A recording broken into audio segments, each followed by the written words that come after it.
UFC Vegas 116. These are the full card predictions and the betting breakdown.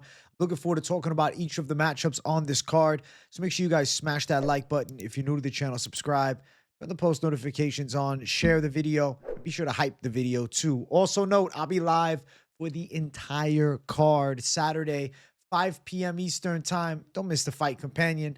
And let's get into the first fight of the night. Ladies going after it. We got Talita Alencar versus Julia Polastri. I'm going to go with Julia Polastri. I'm going to go with the striker. I'm going to have to deal with the Alencar wrestling threat, which is pretty good. But I think she can stop most of the takedowns. And I feel like she doesn't get mauled when they hit the mat. Alencar is slick with BJJ, high-level black belt. Transitions on the mat are very nice. Submission threat, very real. Polastri is a decent grappler in her own right, not an exceptional jiu-jitsu practitioner, but decent MMA grappling, good physical strength and explosiveness. Enough so that I think if she is down, she doesn't get like absolutely cooked on the floor and then potentially finds her way back up to the feet. And then we're talking striking arsenal. I like Polastri a lot. Kickboxing-wise, way sharper. Nasty low kicks into powerful 1-2s. She's a woman that brings some serious punching power, and I could see Talita Alencar busted up by the side of Julia Polastri. I feel like Polastri, striking-wise, not easy at all for any woman in this weight class. I mean, she can stand up and mix it up on the feet at a pretty high rate. And I feel like one of the better strikers at 115 pounds, and I'll give you like a comparable matchup, is Stephanie Luciano, who was able to win the rematch against Talita Alencar after their Contender Series draw and outpoint her and fend off majority of the grappling. I'm seeing something similar, and I'll even say Polastri, I feel like she's better than Luciano. I think Polastri is going to put a solid performance out there and bust Alencar up a bit, have her uncomfortable. If the takedowns start failing her, I see her getting forced backwards with the heels towards the cage, and Polastri landing some dangerous shots. Also, Polastri 28. I like the youth element of the fight being on her side. And I think with even the slight size advantage favoring her, that allows her to fend off the grappling attack even better than it would otherwise. And yeah, range advantage too, 63-inch versus 58-inch reach, 58 and a half. These are substantial margins. And I feel like Polastri's live for a pretty solid W. Looking at the odds, Polastri's a minus 230 favorite with Alencar as a plus 195 underdog. I'm definitely favoring either Polastri later stage knockout or Polastri decision win. Over 2.5 is minus 300. So, you know, possible it goes over, definitely. But you never know, like, you know, even on the flip side of it, if I'm breaking it down from both angles, Alencar has legitimately nasty submissions, and Polastri has some serious punch power. Absolutely destroyed Cavalcavage striking. And it's not like it's just punches. She can kick up high. It's like she's got just a dangerous stand-up game with levels to it. And then even if you look at her losses, Lupi Godinez, she loses, but she won the third round well. And yeah, she was controlled a bit by Lupi, but Lupi more of a wrestler than Talita Alencar. And then the win over Corey McKenna wasn't great a year and a half ago. I really think over the past year, Polastri has seemed to level up, and we haven't seen her in 6 months. So I think chance we see like an even better version of Polastri versus an Alencar who's probably in like a skill set maintenance at this point. 35 years old, high-level jiu-jitsu, never going to be a top-caliber striker. And it's like, you know, she got this sick win against Ariane Carnelossi. Carnelossi is really intimidating with her jacked physique, but she's never been good. She was never a technical, skillful fighter. She's just blitzing, brawling style. And then Vanessa Demopoulos was beyond her prime, absolutely. And then Stephanie Luciano, the loss there, and even her UFC debut, I thought Rayani Amanda Dos Santos should have probably got that decision. So I feel like Polastri deserves this big favorite status, and I expect to win. Surprised to see, though, 69% of Tapology going towards Alencar. No respect on the Polastri defensive grappling. I think the defensive grappling is pretty solid. Let's keep moving up. Next one, Max Griffin versus Victor Valenzuela. I'm picking Victor Valenzuela to win, and there's a big intangible. It's the fact that he just fought 2 weeks ago, and this fight was just booked a week ago. So I got a 40-year-old Max Griffin metaphorically speaking, coming off the couch. I'm not saying he's not going to come in shape, but you would definitely have to see how he looks on the scale before you can feel confident on the Max Griffin side. A week's notice. It's not like he was scheduled for this card. It's not like Max Griffin had a canceled fight that got replaced. No, they scheduled this fight a week ago, and Valenzuela just fought the week prior. So he's more fresh and more fit and more fight-ready shape. And now I got Max Griffin also at 40 years old.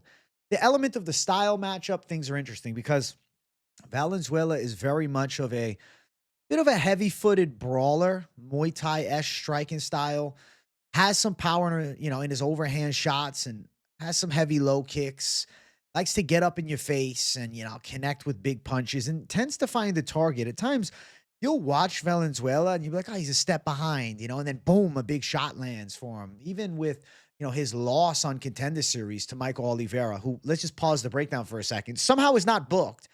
Guy who he beat on Contender Series and didn't even get signed to the UFC from the fight is fighting in the UFC now when this Savage hasn't gotten booked yet and he's waiting a call. But regardless, let's get back to the breakdown. I think, he still had some moments connecting with shots against the powerhouse and then beat Kinoshita, UFC veteran, last time. He's got some decent ground and pound. Stand-up's pretty solid. I think he's got some dangerous power. But I will say, if it's a full camp fight, I'm feeling slightly different. So definitely one that I would highly recommend checking the weigh-ins out on. So Friday weigh-in show, you know where to tune in right here. Max Griffin is going to be a little bit quicker with his feet. Footwork is better. Straight shots are better from the outside. Reach advantage, 76 to 71.5. There's things I like about Max Griffin here. Like, I almost want to pick Max Griffin. It's just, I don't know. I'm having a hard time doing it because of the fact that, at least we got an active Valenzuela, a Valenzuela who closes the distance and throws hard shots.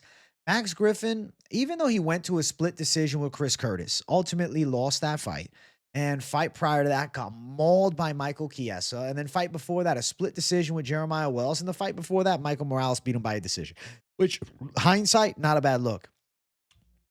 Max Griffin, what I'll say is this. I think he's a live underdog if he's in shape. But the problem is that caveat of, him being in shape. I'm not saying he's going to be fat or anything like that. I mean, sure, physically he might look okay, but a short notice spot from Max Griffin. It's not like he's a tiny dude at 170. It's not like he's a guy that really should be fighting at 155, but doesn't cut. Like, he's 5'11". He's pretty muscular. He's a fit person. So it's not like he's a schlub and an easy cut to the 170-pound class.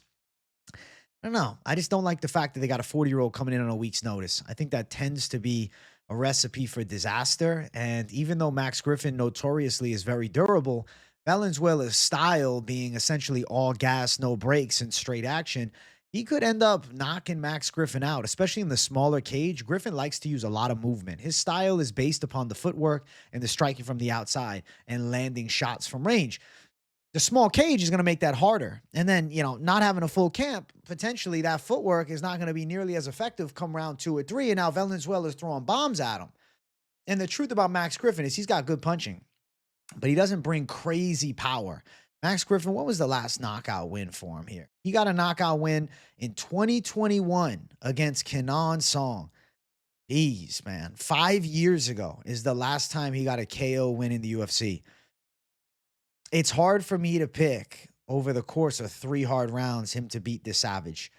We'll see, though. Maybe at the face-offs things change. Maybe Valenzuela looks real small. Maybe Max Griffin looks in crazy shape. And, the face-off tells us a different story. But based on the evidence, I got to go Valenzuela to potentially stop Max Griffin in the later rounds. Valenzuela, knockout puncher, but has some submissions in the arsenal. Could mix it up in a brawl for 3 rounds. Valenzuela, either a later stage stoppage is what I'll predict, or even a decision win over the gritty Max Griffin. Griffin's tough. I like Max Griffin's style, but it's just hard for me to pick a 40-year-old dog on short notice like this. Plus 115, Max Griffin. Valenzuela, minus 135. I understand if you're attacking the dog side. I don't think you're nuts. I think Max Griffin could, surprise, and he's in top caliber shape. Guy's a UFC vet, and he could potentially outpoint Valenzuela. But then there's the other side of it. At 40, hadn't fought in 9 months. Could show some signs of slowing down. could be in a worse shape than the opponent. And Valenzuela is the type of guy that one shot could change everything for him. Even though Max Griffin has a relatively good chin, don't matter. You take a clean shot, anybody can go to bed. I'll go Valenzuela W. And his nickname is Psychosis, so I got to go towards it. Next up, we got Jafel Filho versus Cody Durden. This is a short notice fill-in spot for Cody Durden. Respect. He's replacing Lucas Hoja, but he's not going to win, dude. Damn, Cody Durden, give him his check. Give him a pat on the back. Cody Durden, he's willing to take fights against anybody. You give him the call, he'll step in on short notice. But Jafel Filho should be levels above him. It's just, kind of a wash Cody Durden fighting a primed Filho too. I mean, Cody Durden over the past 4 fights, he's looked okay against Nascimento before getting dropped and subbed. And then Two-Man Dumbarell, kind of competitive a month and a half ago, but he lost the decision. And Two-Man Dumbarell is not the grappler that Filho is. Like, how are things going to change here? Durden is going to need one of the nastiest comebacks, on a KO, needs a wild shot or, somehow landing a fucking head kick, which is just not really in his arsenal. As much as Cody Durden's got decent boxing, he's more of a volume guy and he's more of an in-your-face pressure brawler. I don't think Filho melts to that. I think Filho, striking-wise, does okay.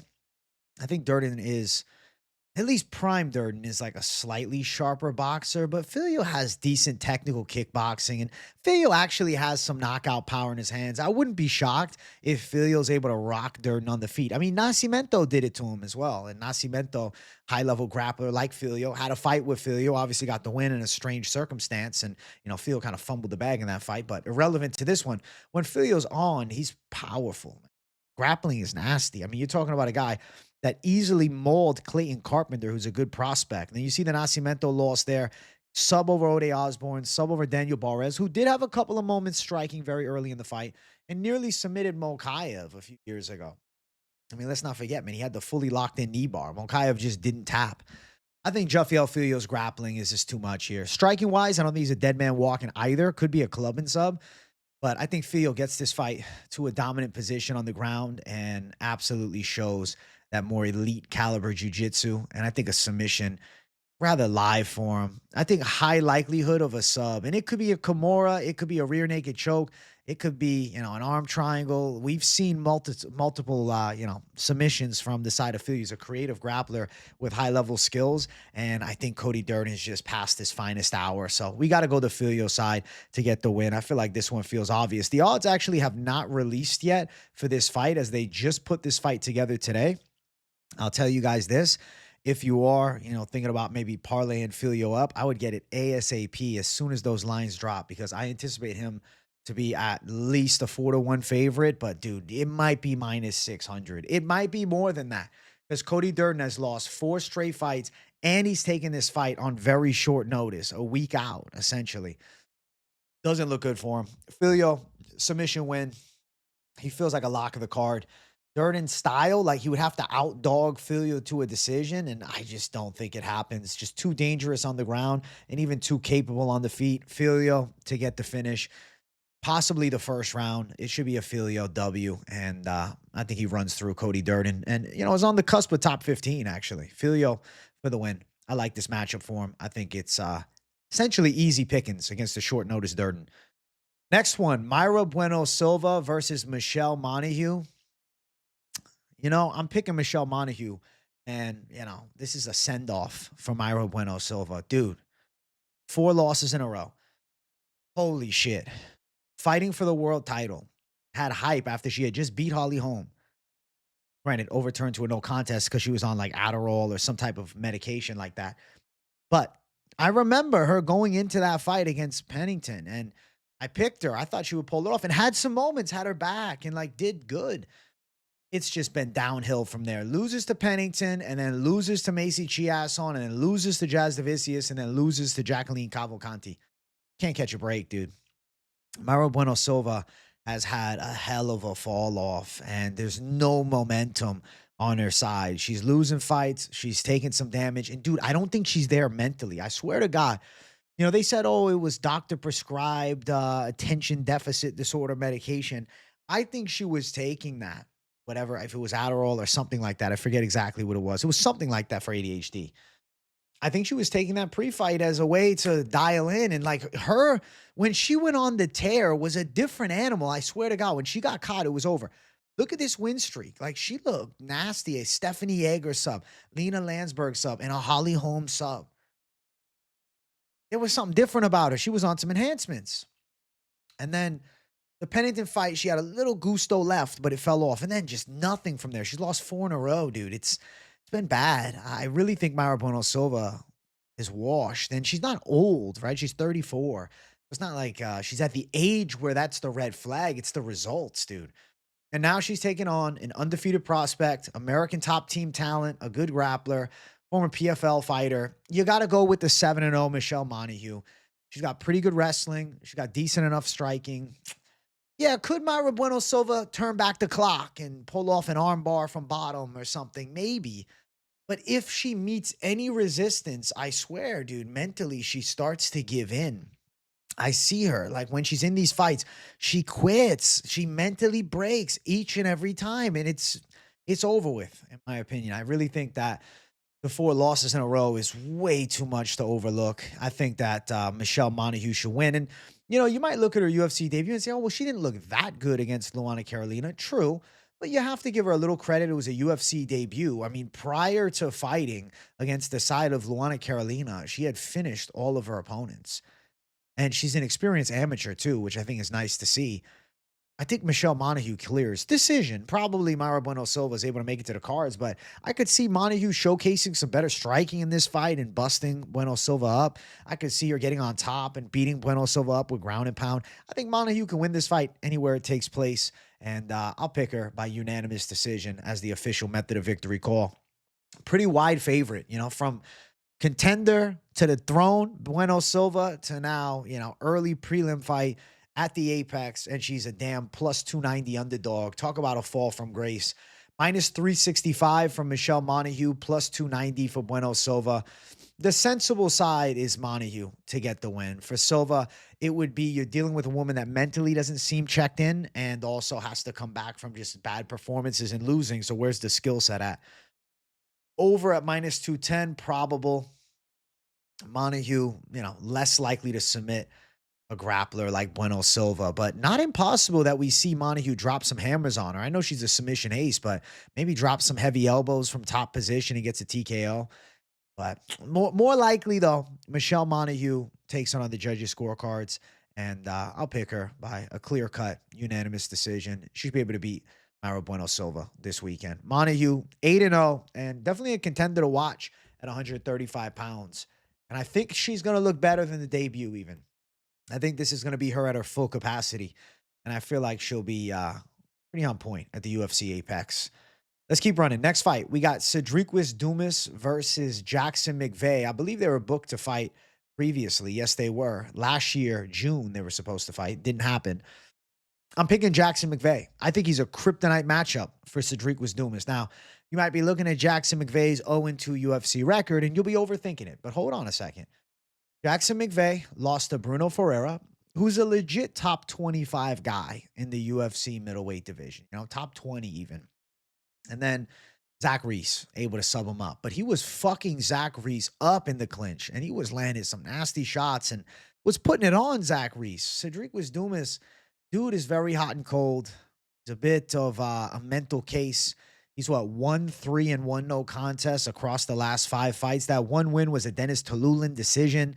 Dennis Talulin, obviously, I mean, looking at 11-9, he's one of the worst UFC fighters in the modern era that we had ever seen. And then you look at the win, you look at the losses, Dante Johnson subbed him. Dante Johnson's a decent prospect. And, you know, he did okay in the first round, but that's not like a wow performance. He gets subbed up by him. And I'm thinking McVey's jiu-jitsu is pretty nice too. And he got gillied up by Dante Johnson. He's probably getting gillied up by McVey. Got knocked out by Oleg Jacek. Got knocked out by Rizzy Boyev. Granted, he got eye poked, but still got stopped there. And then early in his UFC run, his debut, came in with hype. Josh Fremd got him with the gilly. Josh Fremd, 6'4", 76-inch reach. Good submission threat. 6'4", 77-inch reach, good submission threat. Jackson McVey. This feels like a bit of a rinse and repeat to that fight. I would say McVey might actually be a more dangerous striker than Josh Fremd. I'll say he is a more dangerous striker. He has more power. He's more aggressive on the inside. And as far as the submission game, those front chokes are nice. I think he's live for a Gilly. You look at his fighting career. Dude's got 3 wins by submission. Now, yeah, he does have 2 losses by submission too. That's fair. But at the end of the day, Bruno Ferreira, different level. And even Zach Reese, superior to the side of Cedric Dumas. And then you also look at it, McVey's 27, dude. 27. No contest against Zach Reese, common opponent. Got kicked in the balls and bailed out. A lot of people said he just won out. I don't know. It seemed like a hard nut shot, but maybe he did just want out. Keeps the checks coming with the UFC.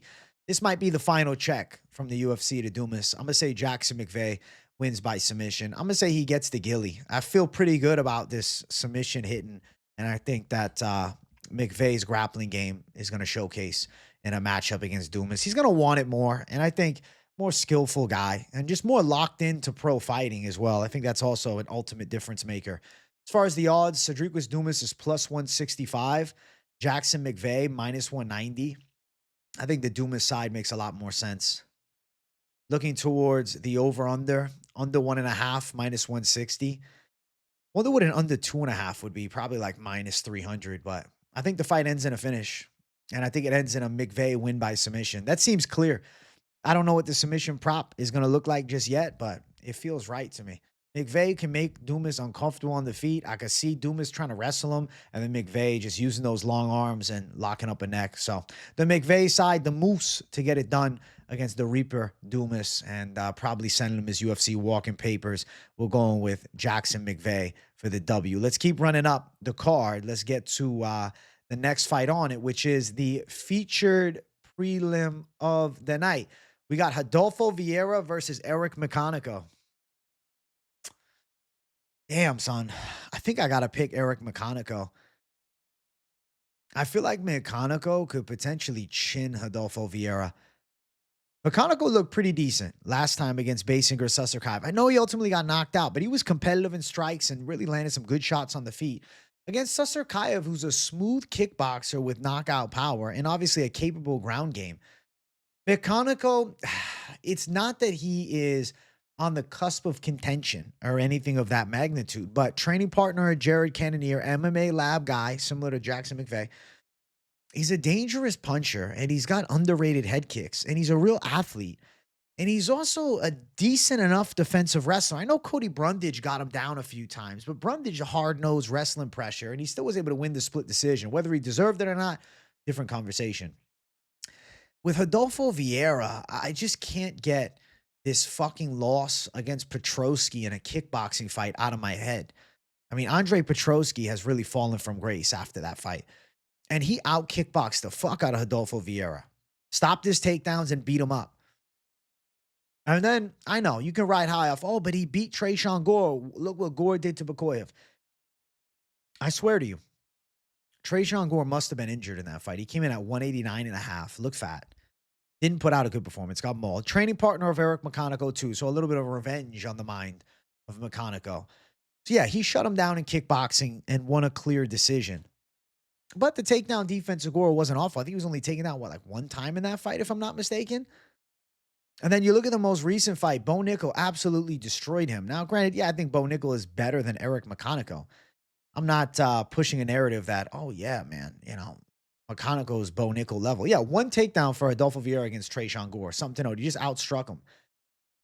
I thought that Vieira looked terrible in his past 2 losses.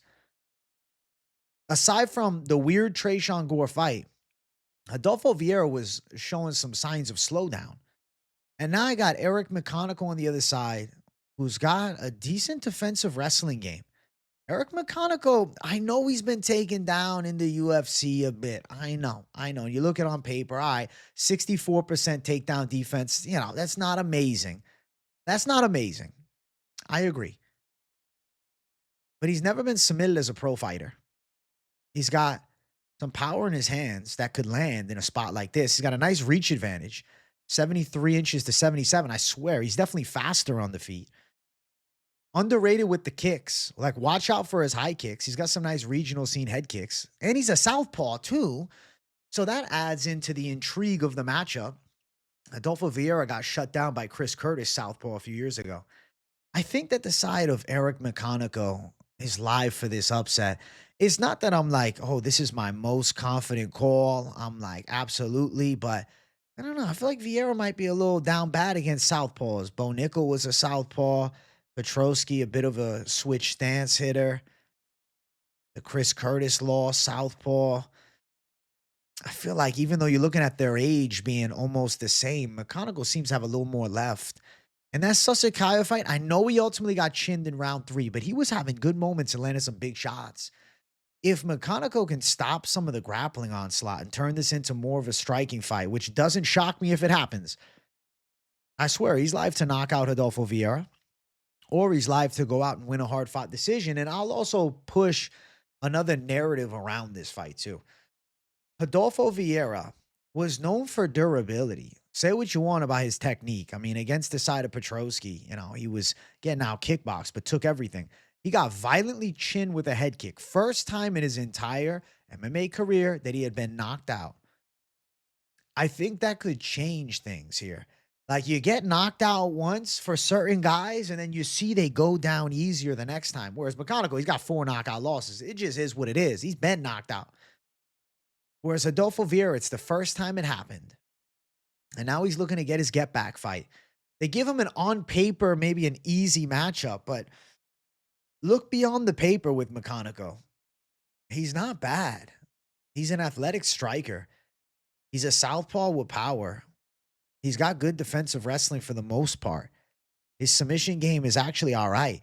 If Adolfo Vieira doesn't submit him in the first round and the fatigue starts setting in and the McConico pressure starts working, I think we could see McConico start lighting Vieira up. So I'm going to go with Eric McConico for the upset. I think he's live for a knockout, but obviously a decision's live too. I don't get why the odds are so wide.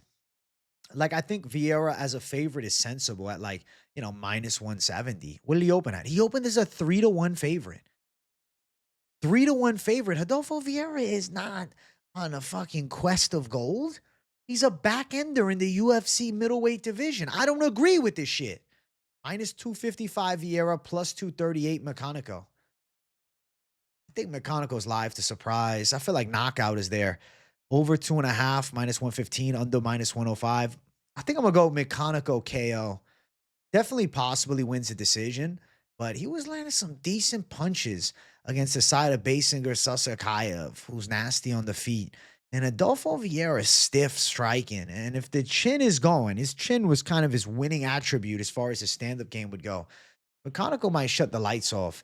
I'm going to say Eric McConico by upset pulls it off on the feature prelim of the night and gets the hand raised here against the jiu-jitsu champion. McConico for the upset. Feels right to me. Main card opener. If you guys are enjoying the show, be sure to smash the like button. If you're new to the channel, subscribe it up. We got Marcus Buchecha versus Ryan Spann. I'm going with Ryan Spann. I'm going striker with a capable grappling game and a true MMA fighter over the jiu-jitsu world champ. Back-to-back fights. I'm going against the jiu-jitsu world champs. I think that Ryan Spann is a better fighter than Buchecha. Nothing Buchecha does has really made me say, wow, this guy on the roster going to make waves. Kenny Nzechukwu fight, he was nearly knocked out. Obviously, his grappling strong, and Nzechukwu grabbed the cage, gets a point deducted, it ends up being a draw. But he was getting busted up by Nzechukwu.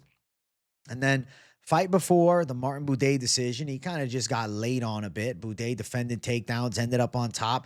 The jiu-jitsu didn't work against the fat man. And then now we're looking at Ryan Spann, a quick, athletic, and precise puncher with a very capable MMA grappling game, relatively good wrestler. But the biggest element of it is the power and the lighter man's skill. I mean, Ryan Spann might be weighing 250 now in these UFC heavyweight fights, but it's a light heavyweight for a long time. And you might be saying, well, AJ, what about Kenny Nzechukwu, though? Okay, Kenny Nzechukwu was never on the quicker side in the light heavyweight division, Ryan Spann actually was a ranked contender in the top 10-ish in the damn light heavyweight division and known for some slick striking and carrying some real power. I mean, if you look through the Ryan Spann career, guys got some potential to land a big shot in a matchup like this. Lucas Dreshke, Gilly, Oven St. Preux, Gilly. True, he's getting these wins by submission, but he rocks you first before submitting you. Quick knockout against the side of Dominic Reyes. Obviously took some rough losses. There's been bad moments. Anthony Smith choked him out in 2021. Yeah, true. Fair.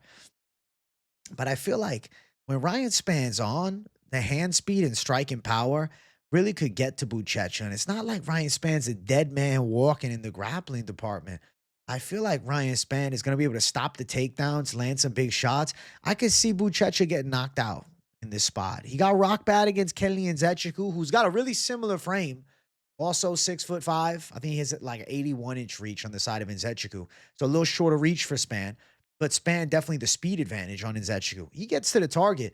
Buchecha's going out. Spann defensive wrestling should be good.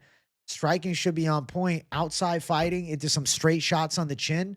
I could see Buchecha looking up at the lights and getting knocked out early in this fight here against Ryan Spann. Obviously, Ryan Spann submission happy after rocking people. I just don't know if he's going to go for a submission against a damn, BJJ world champ. But can you imagine? Ryan Spann lands just a scintillating straight shot. Buchecha's on wobbly legs, tries to shoot a takedown, and then Spann into the standing gilly or something like that. That'd be fucking sick. I actually hope that something like that happens, but more likely the side of Ryan Spann with the heavier hands, the more dangerous striking. These are the ultimate difference makers. There's not enough endearing qualities on Buchecha for me. He's got decent leg lock game, okay wrestling, not great. Striking is meh. Chin seems all right. But I swear to God, man, his wins in one championship, I feel like he was on PEDs.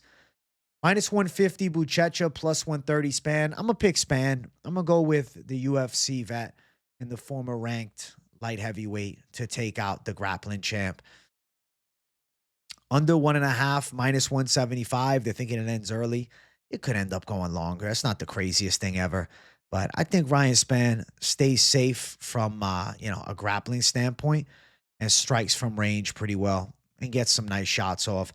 I think Spann's live to chin Marcus Buchecha and keep his UFC career alive. Another thing I'm going to say, too, that loss to Waldo, he actually landed some decent punches on Waldo just a year ago, too. And Waldo now a top contender at heavyweight. Yeah, he got knocked out, but it's Waldo. So I think Ryan Spann cooks the jiu-jitsu fighter. We're going Spann. We're going knockout W. Next fight on the card, we got Montel Jackson versus Raoni Barcelos. It's a tough pick. I think Montel Jackson by 29-28 decision is probably going to give Barcelos some trouble with the striking from the outside, landing just a little cleaner. He's got some crazy long arms. Going to be looking at a serious reach advantage. What is it? 8.5-inch reach advantage. He's a good striker from the outside, uses that range well, nasty 1-2s down the center. Occasionally, Montel Jackson actually shows some pretty serious God-given knockout power. But he's a wrestler with some real long reach, and at times looks like a top contender, at times looks lackadaisical.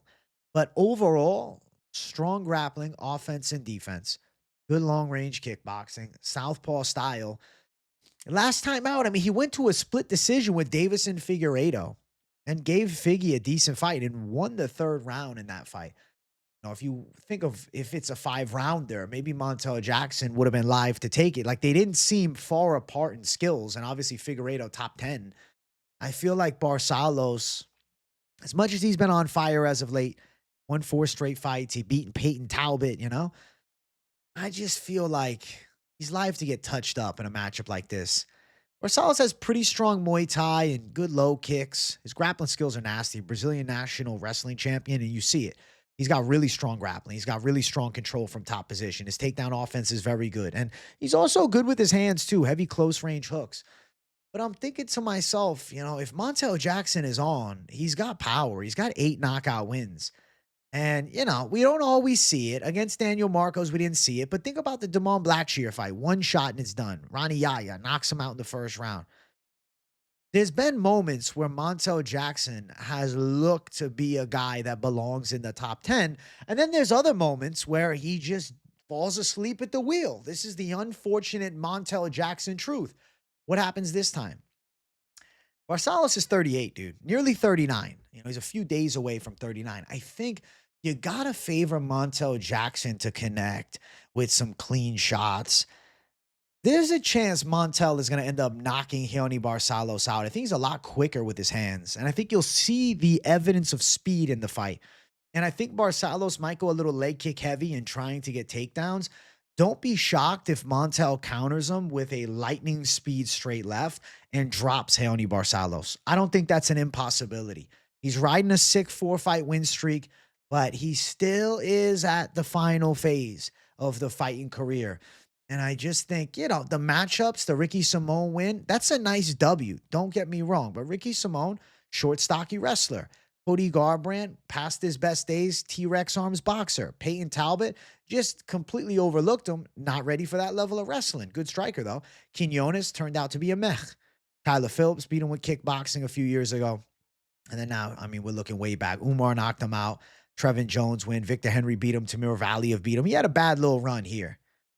He had a bad little run for a while, but has turned up heavy in the later run of the 30s. But I think Montel Jackson should be able to defend that number 15 spot and stay ranked. I think the hand speed is too much. I think the range is too much. And Montel Jackson's a good wrestler. I know he gives up takedowns, but I don't think we're going to see Barcelos submit him. And Montel Jackson, say what you want about him giving up takedowns. The dude is a fucking good defensive grappler. Fights off the positions nicely and finds ways back up to the feet really well. Montel, minus 183. Honey Barcelos, plus 158. Yeah, I like the side of Montel Jackson to get it done. Should be the A side. Over 2.5, sitting at minus 220. This is one that could surprise you with a Montel Jackson knockout. He's got 8 KOs as a pro. I think it's live that he gets a KO here against a past his best days Barcelos. And a Barcelos who's looked good in the right matchups. A well-versed guy like Montel Jackson who also brings the element of punch power. I think that could be the metaphorical kryptonite. And that's why I'm going to pick Montel Jackson to win. And I'm going to say knockout. Definitely possible decision, but I think he could get the KO. Next fight on the card, we got Davey Grant versus Adrian Luna Martinetti. I got to go with old man Davey. They're sleeping on him, man. Old man Davey is going to beat Adrian Luna Martinetti. Hell of a performance on Contender Series for Luna Martinetti. His adversary just fought last weekend against John Castaneda and went to a draw, but he lost the fight. He drawed the decision because of the low blow from Castaneda and the point deduction. Watching Vologden's level and then saying, okay, Luna Martinetti was caught with some big shots by him and put down, and then had some success in the grappling entanglements. Yes, Luna Martinetti is a fairly strong grappler, but I'm going to tell you guys, Luna Martinetti is a Ricky Turcios 2.0. I know some of you guys are going to hate to hear it, but I'm telling you now, you'll see the comparisons, okay? Tough, forward pressure, decent straight punches, underrated body kicks, really strong with the takedown threat, and then does have good positional jiu-jitsu against lower tier opposition, though. Like, yeah, he's got an aggressive striking attack. He throws the volume out there, and he's got a lot of gusto. But I don't think Luna Martinetti is this sensational prospect on the cusp of the top 10. I think he could be a UFC fighter. And I know Davey Grant's 40, but I think Davey Grant's nasty in this spot. He's a good kickboxer with power in the overhand shots. Tricky low kicks, too. Like, Davey Grant, he's not just a boxer. Davey Grant's got a good kick game. And he's got a nasty jiu-jitsu game as well. He's a strong grappler, strong defensive wrestler, absolutely. Great in a brawl. Good forward pressure kickboxing-based style. Good volume. Luna Martinetti, not heavy-handed. Volume puncher. Davey Grant, more power, for sure. Davey Grant, more dangerous striker, for sure. Luna Martinetti's edge, maybe in jiu-jitsu, but I don't feel overconfident in Adrian Luna Martinetti's wrestling in this matchup here against Davey Grant. I think Davey Grant can stop the takedowns. I think Davey Grant can make it a dogfight. I wouldn't be shocked if Davey Grant found a way to make this fight a bit more of a striking match, and he maybe even backs up the side of Luna Martinetti. Luna Martinetti was able to hit 3 takedowns on Mark Vologden, right? The whole fight, 3 minutes of control time. Davey Grant's not getting mauled on the ground by a guy that couldn't hold down Vologden for extended periods of time. So now Luna Martinetti's got to win a dogfight with Davey Grant, whose entire career is built upon winning dogfights. Dealt with an athletic specimen in Dumont Blackshear 8 months ago and beat him up in the second and third round in a fight that he was supposed to lose. Fight before that, out kickboxed Ramon Taveras, who's a powerful puncher and a good boxer. Went to a split decision with Daniel Marcos, who was on the cusp of the top 15. Beat Rafael Sansa. Now we're looking 3 years back with a sick inverted triangle. Then last time, Charles Jourdain, perfect shot, and then Gilly Gang. Charles Jourdain just ran it and beat Kyler Phillips, top 17 guy. I think that Davey Grant should be able to beat Luna Martinetti. I know he's 40, though, so the worry is signs of slowdown. The worry is the age catching up to him. The worry is Davey Grant getting his back taken and Luna Martinetti subbing him. Because you look at Luna Martinetti's game, dude's got 6 wins by submission. And he's got good control. But the fight right before his Contender Series war, bro, what are you doing fighting 0-0 guys? He said, give me fight. Fight before that, Giovanni Mezzo. Well, he's 8-3. Look at him now. 8-11. Dude's just taking fucking dives over here. Look at this. Remember this guy, Donnie Matos? Do you know who this is? Look at this name. Jamie Siraj. So not long ago, okay, 2023, I guess 3 years ago, guy went distance with former opponent of Siraj. It was some time ago, but still, valid point. Went distance, couldn't get the sub, couldn't get him out. Siraj subbed him up. Not trying to use MMA math or anything, but I'm just saying, I think Luna Martinetti's overrated. I think Luna Martinetti should be an underdog. The odds for this fight, -115 for Davey Grant, -105 Luna Martinetti. He's a fun prospect. He's got an exciting style. I like watching it, but I am not convinced he's anything more than a slightly better version of Ricky Tercios, dude. He's just got a nice record. And Davey Grant's -115. What did he open up at? Davey Grant opens as a +150 underdog. Davey Grant should be a -200 favorite here. This is an incredibly high-risk debut. I'm surprised why they gave Vologdin, who was a part of the sick fight, a Castaneda level guy, and now they give him Martinetti, a Davey Grant level guy. They don't want to start these guys off slow. They're throwing them into the fire right away. I think Davey Grant should be able to win.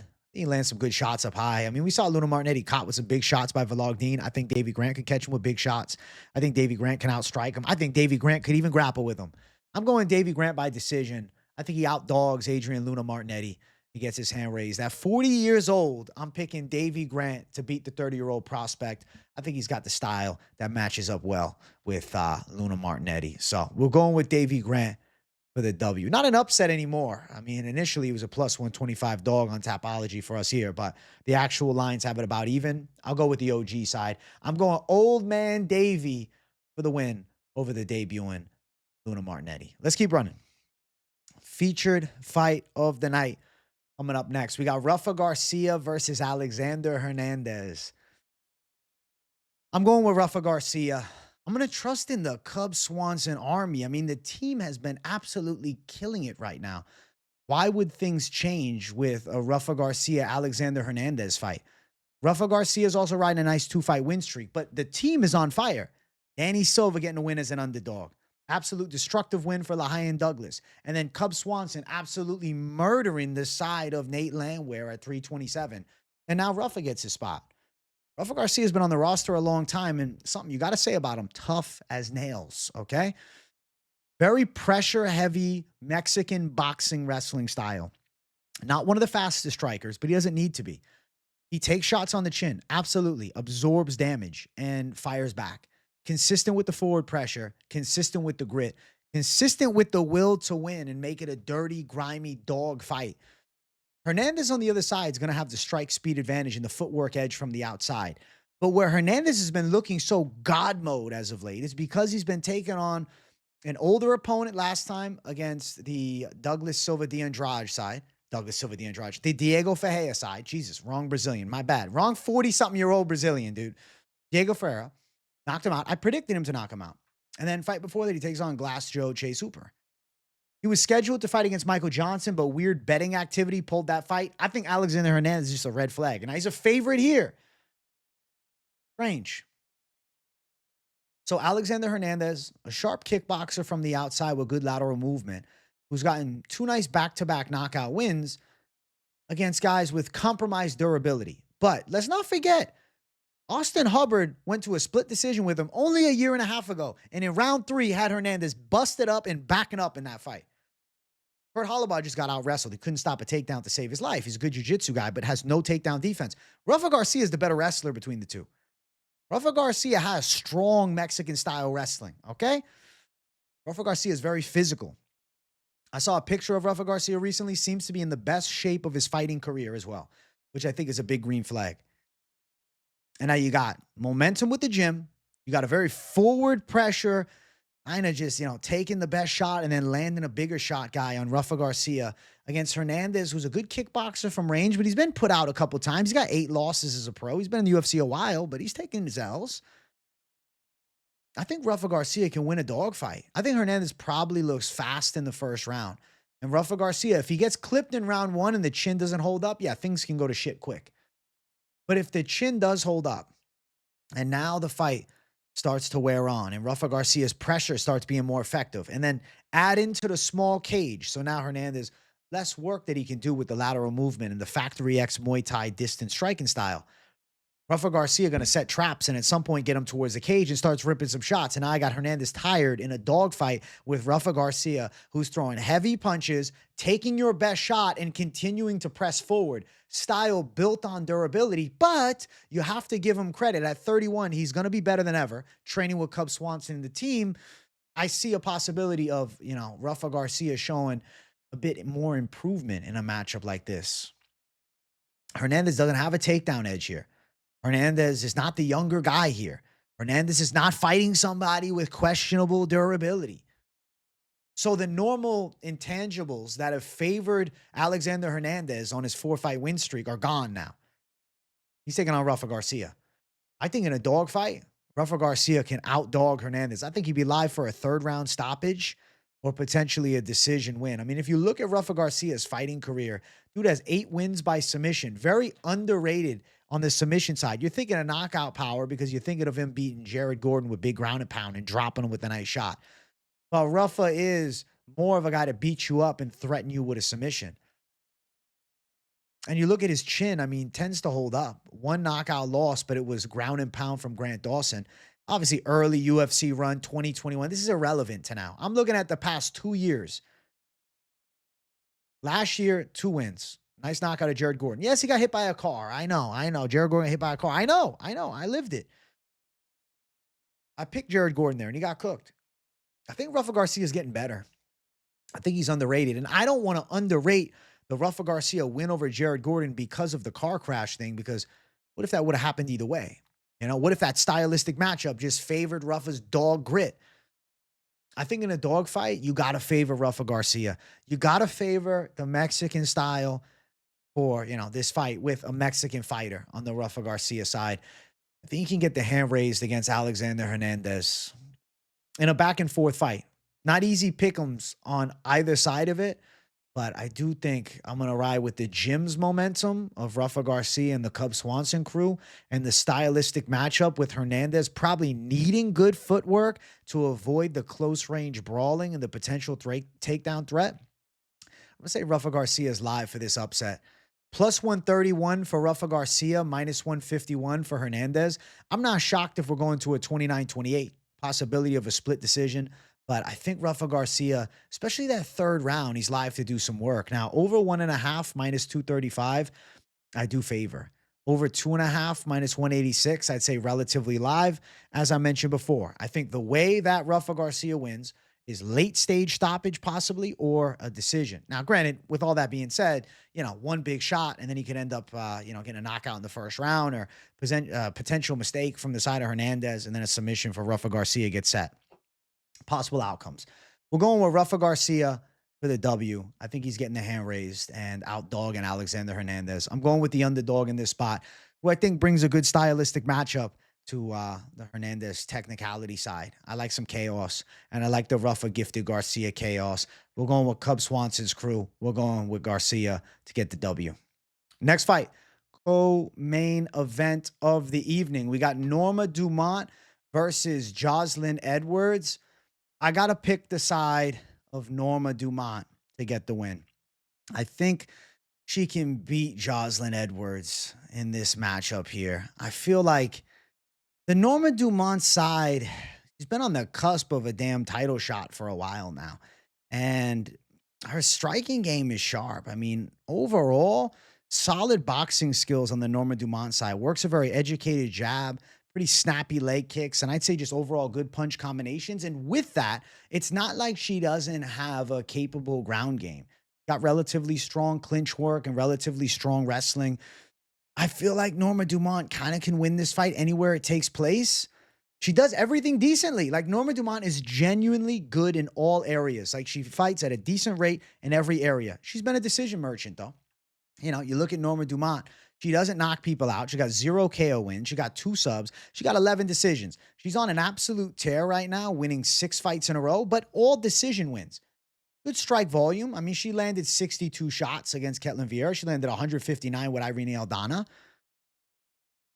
I think that Norma Dumont can outstrike Jocelyn Edwards, can outfight her, potentially some close range clinch work, embracing the smother like no other and backing her up. Now, to be fair, Jocelyn Edwards is riding a ton of momentum, taking this short notice spot. 4-fight win streak and all finishes. I mean, you got to put some respect on the Jocelyn Edwards finishing side. Last time out, absolutely crushed Nora Cornell, broke the collarbone, like picks her up, slams her, and then strangles her. Jocelyn Edwards looked amazing in that fight. Fight before, chins Priscilla Cachoeira with 1 shot. Fight before, mauls Chelsea Chandler, barrage of punches, and it's over. And fight before that, subs up Tamaris Vidal. Jocelyn Edwards has been running people over. And I love finishes, and I love her violent style. And I think she is probably one of the most improved fighters over, the past 5 years, because I've seen the whole UFC career play out. Like, I remember when Jocelyn Edwards was, on the cusp of getting cut from the UFC. Now she's a top contender. She looks awesome. But I just don't know if I'm ready to say she beats a Norma Dumont level of technician. She's gotten great matchups. I mean, she beat Nora Cornell years ago, but they robbed her of a decision. And yeah, she beat her more impressively this last time. And she's on a nice finishing streak, but Priscilla Cachoeira is a bottom feeder, right? Chelsea Chandler is bottom of the barrel. Yeah, Norma Dumont also beat Chelsea Chandler, and, she didn't finish her nearly 3 years ago, but still, a meme-worthy moment of Dumont forcing Chelsea Chandler to run the other direction from her as she was landing shots. And then Tamaris Vidal wins. So I guess where I'm going with it is Edwards has the finishing upside.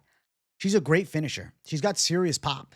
She's an explosive puncher. She's got slick leg kicks. She's got an overall nasty kickboxing arsenal with a relatively strong ground game to go with all of it. It's just, I think Norma Dumont is too tactical. Now, Jocelyn Edwards does have a bit of a reach advantage, so things get interesting here. It's like, damn, I just have a hard time picking Jocelyn Edwards over a woman that has a win over Ketlin Vieira. It's like now Jocelyn Edwards is going to take this short notice chance and she's going to take Norma Dumont's spot and end up being on the cusp of a title shot. Like, I know she's improved, but I just don't feel ready to say it yet. I think Dumont's a little more tactical with the boxing. Edwards maybe a little sharper, though, a little faster. Edwards got some nice hand speed, but Norma Dumont's got good accuracy. I feel like Norma Dumont can win a gritty decision. Because Jocelyn Edwards, she's been finishing everybody. Is the finish going to come here? To be fair, Norma Dumont has been cooked by KO one time. She got absolutely starched years ago against the side of Megan Anderson, who was like extremely tall for the weight class. But that's 6 years back. So the chin has held up over the years. I feel like Norma Dumont probably wins a hard-fought decision against the athletic Jocelyn Edwards. I'm not surprised if Norma Dumont's hitting some takedowns here. Of the bunch that Jocelyn Edwards also had fought, I mean, none of these girls have good grappling games, really. They're all strikers at best. And though Norma Dumont is based upon a boxing style, I mean, she does hit some takedowns and she does have like relatively good control. She beat Germaine de Randamie by a dominant, hug fest with 6 takedowns. And de Randamie, obviously, one of the best strikers ever in, the women's weight classes. I feel like Dumont with some key takedowns, Dumont with some pressure, Dumont winning some striking exchanges. I feel like Norma Dumont can end up taking this thing on the judges' scorecards. But Jocelyn Edwards' athleticism is the ultimate red flag in the matchup because Edwards is the better athlete. Edwards is the quicker striker. Edwards is the cleaner puncher. It's just Dumont seems like the more surgical fighter, the more technical fighter. Let's look at the odds real quick for the fight. I feel like I'm overglazing the other side of Jocelyn Edwards because I'm impressed by her rate of improvement. But Dumont's more efficient and she's more accurate. Though Jocelyn Edwards might have some explosive speed and like technical attributes as far as the athleticism side goes, I think the mind, the fight IQ, almost a karate-esque kickboxing style of Dumont probably shuts down the athlete in Jocelyn Edwards. And that's why she's a minus 210 favorite. I think she deserves the favorite status. Edwards plus 180 as a bit of an underdog here. She's outskilled. She's outskilled. She's got power, over 2.5, 4-1. She's got power in her hands. Big shot could land. Things could go crazy, with Jocelyn Edwards' right hand down the center line. But Dumont's pretty efficient with her technical defensive arsenal of stand-up. And I think Dumont with, the more educated jab and the sharper leg kicks, I think it can negate the athleticism and the momentum that Jocelyn Edwards is currently riding, because Dumont's not just going to sit there and just take a shot on the chin. I mean, she out-kickboxed Ketlin Vieira, who's a powerful Muay Thai striker, and I think Norma Dumont's fight IQ separates her from Jocelyn Edwards. And if she has like an on performance, I think she should clear to a unanimous decision. And Norma Dumont, 7 wins in a row. I mean, she should be fighting for the title at some point. Obviously, a Jocelyn Edwards win isn't necessarily the biggest needle mover into a world title challenge, but she's definitely on the cusp of it as far as what's win streaks are looking like in the women's bantamweight division. I mean, obviously Nunes and Kayla Harrison are probably going to fight, but Dumont should be next up at some point to get a title challenge. I'll go with her by a decision over one of the most improved fighters, though. I just want to give some praise to Jocelyn because she's been looking way better. One of the most improved fighters I've seen over the years, but Norma Dumont should be able to get her and take it on the scorecard. So Dumont decision, the official pick. Let's jump to the main event. If you guys are enjoying, be sure to smash the like button, subscribe, and hype the video. We got Aljamain Sterling versus Youssef Zalal. I like the side of Youssef Zalal in this matchup with Aljamain Sterling. Youssef Zalal is a highly efficient technical kickboxer. He has almost like effortless footwork. One of the quickest guys on the feet in the UFC featherweight division, maybe the quickest. Very good striking from the outside. But it's not like he's a bum in range that he has to just run from you. He's not William Gomez, where he just needs to stay on his heels and stay away. Zalal's dangerous from all ranges. Good boxing punch combinations in range, but also very underrated grappling skill set. But on top of that, very good timing of opponents looking for a takedown. Look at the Jack Shore knee that he landed, okay? If Aljamain Sterling gets crazy shooting some takedowns, Zalal will time a perfectly placed knee to the head and hurt Aljamain Sterling. I think that Youssef Zalal has very good timing, some of the best timing in the UFC featherweight division, and his technicality and the striking carries in this matchup against Aljo. Now, of course, skill set that Aljo brings, he is an incredibly high-level wrestler, grappler.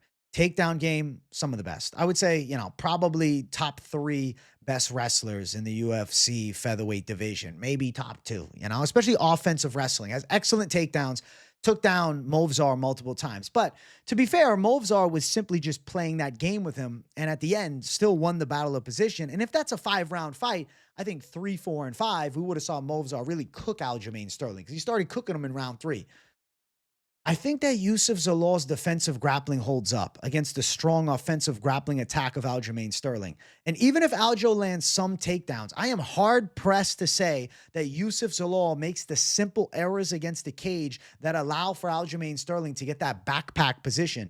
It's almost better for Youssef Zalal if we're against the cage and then Aljamain Sterling's looking for the backpack to, try and just hold that Kimura grip into a break and maybe even fall to his goddamn back and have Aljo on top and then working from a get up to create space with the knee shield from there, as opposed to, trying to just fight out of it and give Aljo that chance to backpack him, because Aljo has some of the best back control in all of MMA. But ultimately, I think Youssef Zalal has very good defensive grappling against the cage. I think Youssef Zalal is very efficient at fighting off the positions and recognizing that Aljo is going to look to take his goddamn back. The bread and butter of Aljo's game is he's taking your back, and he's controlling serious amounts of time. I don't think Zalal lets it happen. I like Zalal's defensive grappling. I like Zalal's offensive grappling. I think Youssef Zalal has very good jiu-jitsu. He's got a lot of submission wins. And lately, he's been on fire with subs. You're talking about a guy that just got a submission over Josh Emmett in the first round. And I know Josh Emmett might be past his finest hour and got cooked by Vieira in the fight after. But Youssef Zalal got him in an armbar, lightning speed quick. Youssef Zalal's ground game is absolutely legit. The dude has 10 submission wins. So I don't think Youssef Zalal is at this massive deficit in true grappling skill. I will say I give Aljamain Sterling his flowers. He's the better wrestler between the two of them. But that doesn't mean that Youssef Zalal cannot defend takedowns or potentially even take Aljamain Sterling down. And that doesn't mean that just because he has the better wrestling, he's going to control serious amounts of time. I think Youssef Zalal does do a great job of getting back up to his feet. I think he used the cage very well. I think he fights the hands in the clinch extremely well. I think he stays safe in the grappling positions. And being as confident as he is with offensive grappling, there is a possibility that Youssef Zalal gets to a dominant position on Aljamain Sterling and shows some fucking levels as a prospect on the rise right now. And then you look at the element of the striking. There is no doubt Youssef Zalal is the more surgical kickboxer. More precise and accurate, guaranteed. Faster, absolutely. Better striking, for sure. Aljamain Sterling has, the funky striking. He's the funk master. He's got funky striking. He's got strange overhands. He's got surprisingly good front kicks, nice body kicks, snapping leg kicks. Like, he's got an awkward flow to his stand-up, definitely. But I think with that awkward flow to his stand-up, he could get caught by Youssef Zalal. I think Zalal could time him with a left hook or potentially even a left high kick. I think Youssef Zalal could time that knee in range as Aljamain Sterling dips the head to shoot. I think a straight shot could land for Youssef Zalal, kind of like we saw with O'Malley. In some ways, there is some weird feeling towards this matchup having some comparability to the Sean O'Malley matchup. From the simple comparison that Youssef Zalal has the length advantage, being the taller fighter as well, and having the precision kickboxing advantage and the high-level footwork, Zalal could be live to time Aljo with a big shot and maybe hurt him bad on the feet. Even though Zalal more so known for volume striking, that doesn't mean it's an impossible feat for him to land the knockout shot.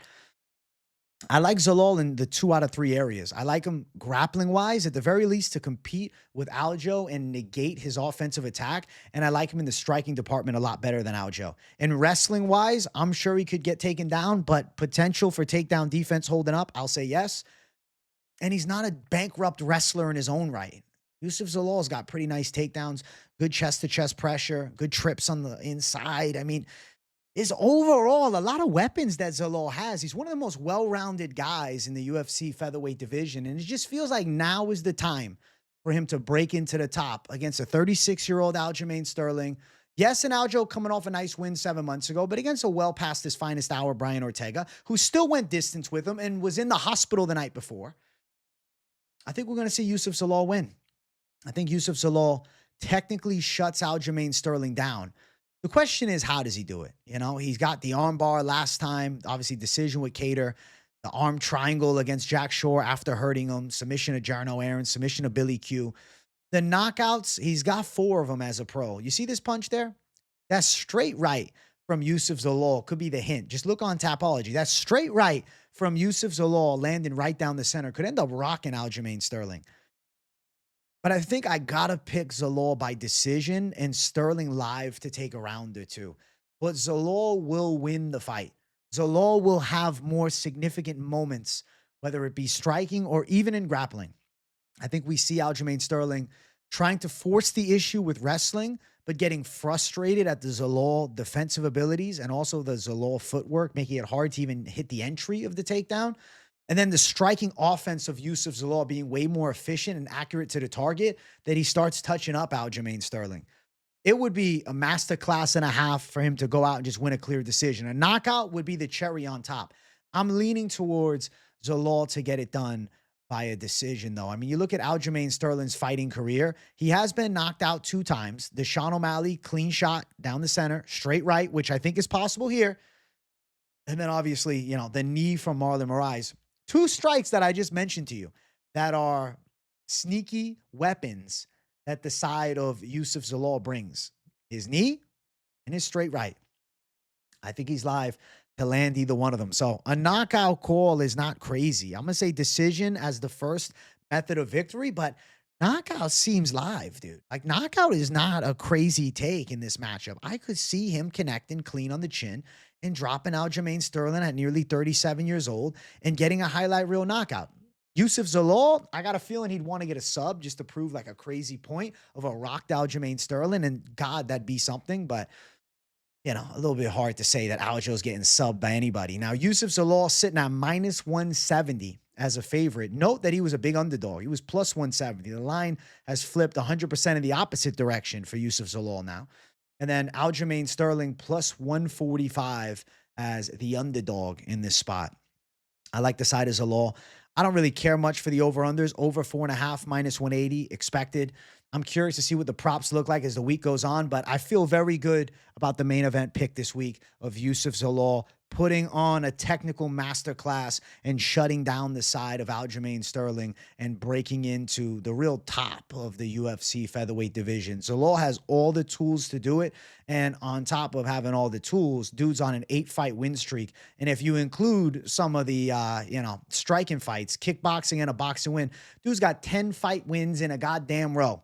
Youssef Zalal's a problem, and he's good in all areas. And I think that he's going to beat the Aljamain Sterling of 2026. And even though, like, Aljo, I think is still close to prime form, I just view Zalal as a stylistic puzzle that just gives him problems. He's got length, he's got the height edge, he's got the strike speed edge, footwork edge, and he's got high-level grappling in his own right. And I don't think Aljo is bullying Youssef Zalal. I think Youssef Zalal puts a masterclass on and gets the W in the main event. That is my prediction for this Youssef Zalal Aljamain Sterling fight. Zalal decision W, but a knockout being live. That's the UFC Vegas 116 fight card breakdown.